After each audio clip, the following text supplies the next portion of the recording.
우리 찬송가 458장 우리 함께 찬양하겠습니다. 찬송가 458장입니다. 찬송가 458장 우리 함께 찬양하겠습니다. 너희 마음에 슬픔이 가득할 때 주가 위로해 주시리라. 아침 해같이 빛나는 마음으로 너 십자가 지고 가라. 참 기쁜 마음으로 십자가 지고 가라.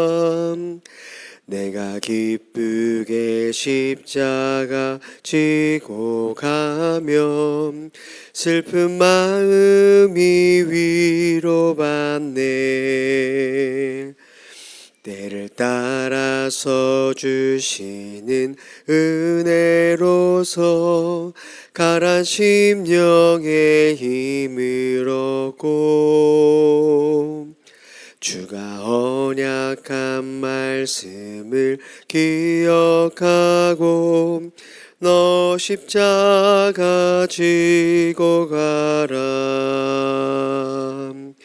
참 기쁜 마음으로 십자가 지고 가라. 내가 기쁘게 십자가 지고 가면 슬픈 마음이 위로받네. 내가 맡은 일 성실히 행할 때에 주님 앞에서 상 받으리. 주가 베푸신 은혜를 감사하며 너 십자가 지고 가라. 참 기쁜 마음으로 십자가 지고 가라. 내가 기쁘게 십자가 지고 가면 슬픈 마음이 위로받네. 기도하겠습니다. 사랑하는 주님, 오늘도 우리에게 또 새로운 날을 허락해 주시고 주 안에서 그 하루를 시작할 수 있도록 은혜 주심을 감사합니다. 우리 특별히 우리 청소년부 수련회 기간 가운데 우리 사랑하는 귀한 다음 세대들, 우리 자녀들과 함께 이 아침을 열게 하심을 감사합니다. 오늘도 우리의 삶의 걸음걸음 가운데 함께 하시고 쉽지 않은 우리의 인생길이지만 주와 함께 동행할 때 힘주시고 능력 주시는 주님의 은혜를 경험할 수 있도록 우리에게 힘을 더하여 주옵소서. 이 아침에도 말씀을 통하여 우리 각자에게 말씀하시는 주님의 음성을 잘 들을 수 있도록 성령님 우리의 눈과 귀를 열어 주시옵소서. 감사드리며 살아계신 예수님의 이름으로 기도드립니다. 아멘. 오늘 하나님께서 우리에게 주시는 말씀 여호수아서 18장 11절에서 20절까지 말씀 보도록 하겠습니다. 여호수아서 18장 11절에서 20절까지 말씀 우리 한 절씩 교독하겠습니다. 베냐민 자손 지파를 위하여 그들의 가족대로 제비를 뽑았으니 그 제비 뽑은 땅의 경계는 유다 자손과 요셉 자손의 중간이라. 그들의 북방 경계는 요단에서부터 여리고 북쪽으로 올라가서 서쪽 산지를 넘어서 또 올라가서 또 그 경계가 거기서부터 루스로 나아가서 루스 남쪽에 이르나니 루스는 곧 베델이며 또 그 경계가 아다롯 아달로 내려가서 아래 벳호론 남쪽 산 곁에 지나고 벳호르나 남쪽 산에서부터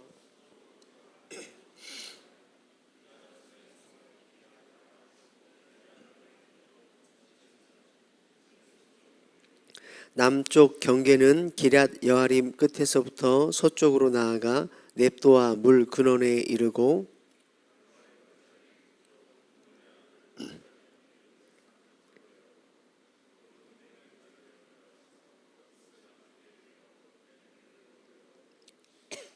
또 북쪽으로 접어들어 엔 세메스로 나아가서 아돔밈 비탈 맞은편 글릴롯으로 나아가서 루벤 자손 보안의 돌까지 내려가고 또 북으로 벳 호글라 곁을 지나서 요단 남쪽 끝에 있는 여매의 북쪽 해만이 그 경계의 끝이 되나니 이는 남쪽 경계며 동쪽 경계는 요단이니 이는 베냐민 자손이 그들의 가족대로 받은 기업의 사방 경계였더라. 아멘. 오늘 우리가 살펴볼 여호수아서 18장을 보면 이제 베냐민 지파가 땅을 분배받는 그런 내용들이 기록되어 있습니다. 아침에 참 지도를 펴면 좀 이해가 쉬운데 좀 복잡하고 우리가 익숙하지 않은 지명이 놓여 있지만 그러니까 베냐민 땅이 어떤 땅이냐라는 것을 보여주는 겁니다. 베냐민 지파가 받은 땅을 가나안 땅 전체에서 보면 되게 묘한 위치에 있습니다.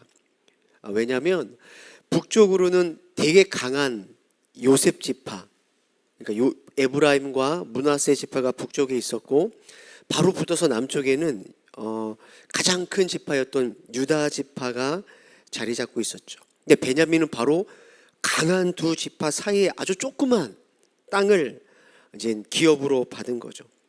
그리고 땅만 좁은 것이 아닙니다. 그들이 받은 땅이 평야가 아닙니다. 농사를 지을 수 있는 땅이 아니라 산지입니다. 산지. 험준한 산맥으로 이어진 아주 좁은 또 긴 땅을 받았습니다. 그러니까 세상적으로 보면 너무나 볼품없는, 너무나 형편없는 땅을 받은 거죠. 여러분 잘 모르겠지만 그 C.S. 루이스라는 유명한 기독교 작가가 영광의 무게라는 책에서 이런 글을 썼어요. 한번 들어보세요. 하나님은 우리가 보기에 중요하지 않는 것들 속에 당신의 가장 큰 비밀을 숨겨두기를 기뻐하신다. 그러면서 뭐라고 말을 하냐면 세상이 주목하지 않는 골방, 잊혀진 변방, 그리고 가장 작은 사람들 속에 하나님의 능력을 감춰두었다라는 말을 하고 있어요. 오늘 본문이 바로 그러한 증거입니다. 겉보기에는 너무나 좁고 볼품없는 땅이었지만 하나님은 이 베냐민의 땅을 이스라엘의 심장으로 나중에 삼으십니다.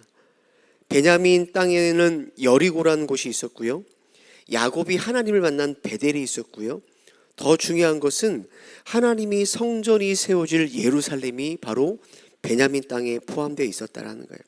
오늘 이 말씀을 통해서 비록 우리의 삶이 베냐민처럼, 베냐민 지파에게 주어진 땅처럼 너무 불리하고 너무 이 연약한 상황이지만 그 안에 담긴 하나님의 놀라운 뜻과 은혜를 그런 발견하는 아침이 되었으면 좋겠습니다. 오늘 말씀을 통해 우리가 알 수 있는 첫 번째 은혜는 뭐냐?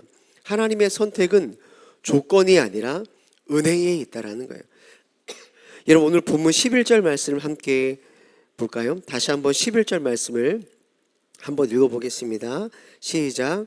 베냐민 자손 지파를 위하여 그들의 가족대로 제비를 뽑았으니 그 제비 뽑은 땅의 경계는 유다 자손과 요셉 자손의 중간이라. 자, 유다 자손과 요셉 자손의 중간이라. 앞서 말한 것처럼 강한 지파 사이에 중간에 껴 있다라는 거예요.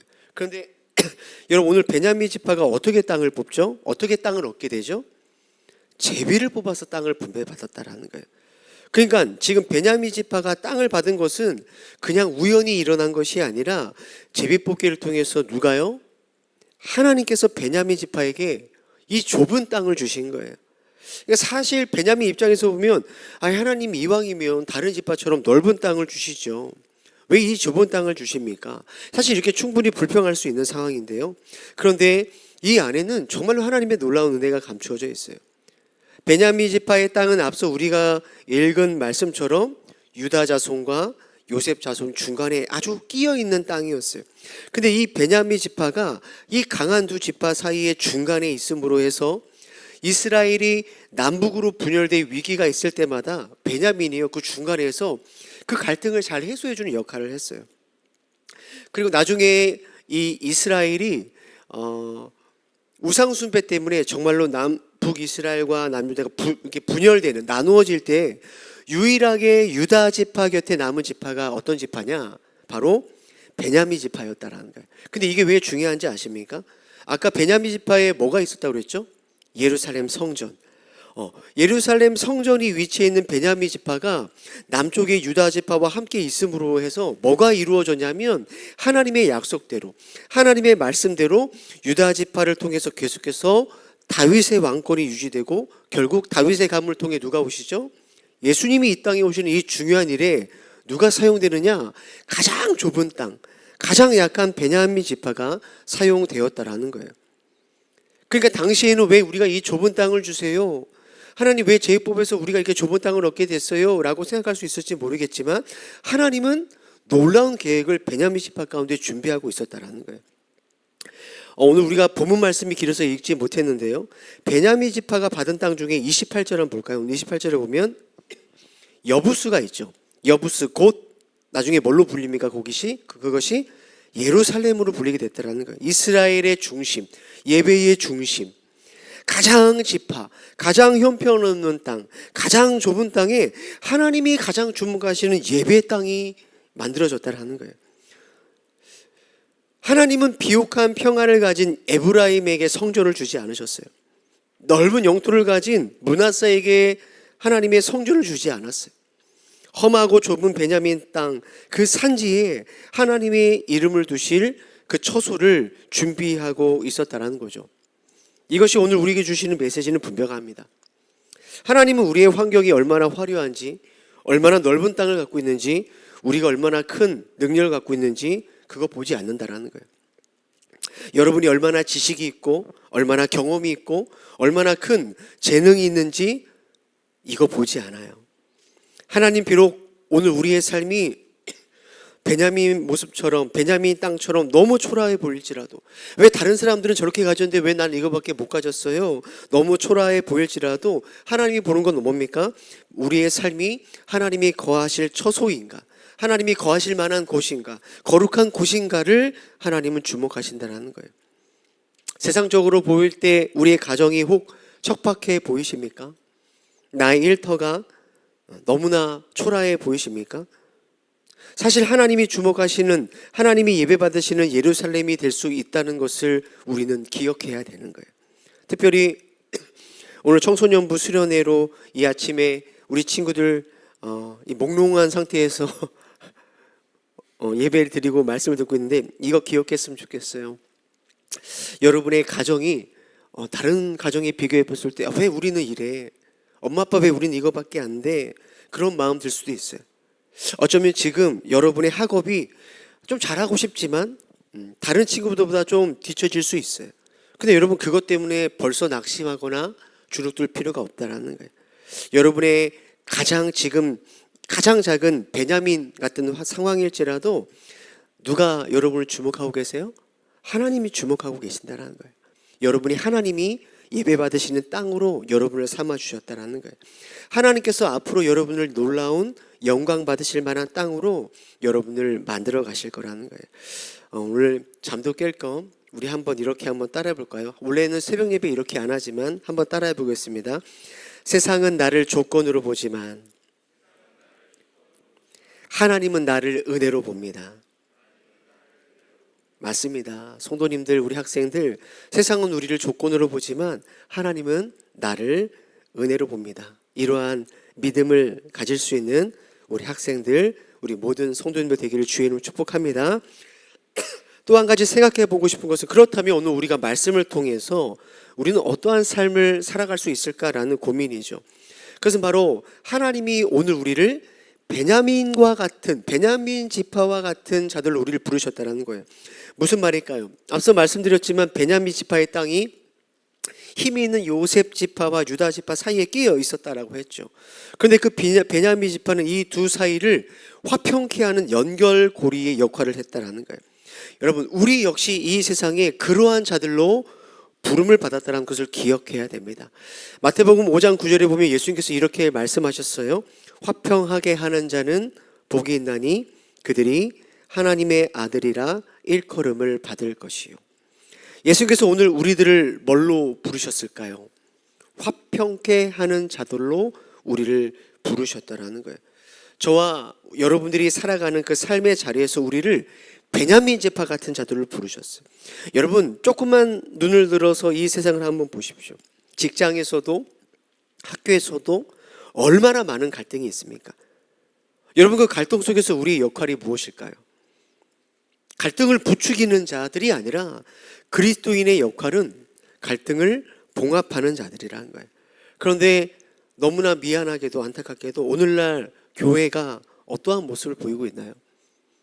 우리 젊은이들이나 다음 세대에게 너무 미안하지만 교회가 갈등을 일으키는 그러한 인식이 있죠. 갈등을 증폭하는 일에 교회가 사용되는 것 같아서 참 너무나 부끄럽고 마음이 아픕니다. 그런데 이것은 우리를 베냐민으로 부르신 하나님의 뜻이 아니라는 거예요. 교회는 더 강해지는 집단이 아닙니다. 교회는 더 유능해지고 더 많이 소유하고 더 똑똑해짐으로 이 세상에 더 큰 힘을 가지고 갈등을 잠재우는 방식으로 살아가는 자들이 아니에요.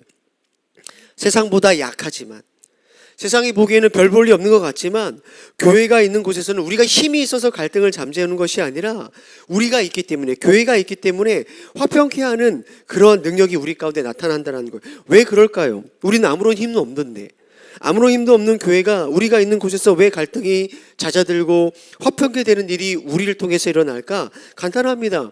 여러분 안에 화평케 하시는 예수님이 함께 하시기 때문이라는 거예요. 우리가 유능해서 그런 게 아니에요. 능력이 있어서 그런 게 아니라는 거예요.